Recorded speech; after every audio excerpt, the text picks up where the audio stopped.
Kumain ka na ba? Oo nga, kumain na ako. Pangatlong tanong mo na yan. Siyempre, ayoko nagugutom ka eh.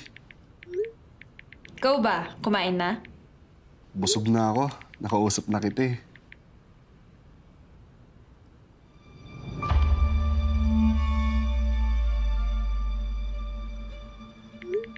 Dami mo siguro sinasabihan yan, no? Ikaw lang ah. Anong gawa mo? Kachat ka. Send pic?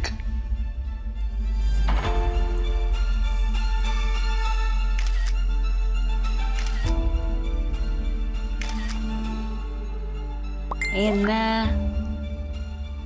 Ganda mo talaga. Alam ko na yan. Hangout naman tayo. Kakasawa na puro chat na lang eh. Tsaka na lang pag wala na si Daddy. Seriously? Strict ang daddy mo? Tsaka hangout lang naman. Hindi ka ba busy sa business mo? Marami akong staff for that. Para lahat ng attention ko, nasa sayo.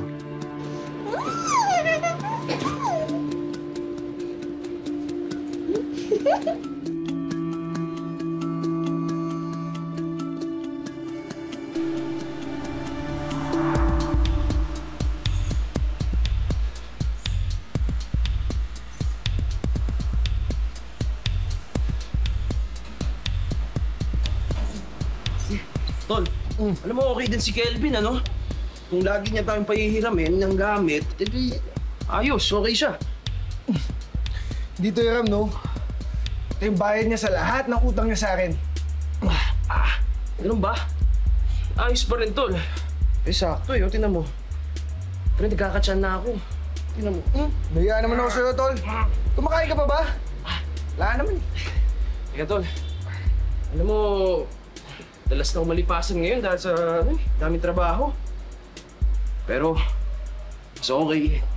Naging concern sa akin si Nika eh. Alam ko ba out ka na kasi nga may boyfriend, di ba? Bakit? Masama bang maging abangers? Oo! Alam mo bakit? Bakit? Kasi sinasayang mo yung oras mo kakahintay sa kanya. Eh wala ba ibang babae doon sa opisina mo? Pang babae? Tol, wala eh. Si Nika na yung pinakamaganda dun eh. Meron yung yung boss ko. Kaso wala nga namang punteriyahin ko yun, Tol. Hindi naman pwede. Bakit hindi? Oh. Eh kung single ka naman.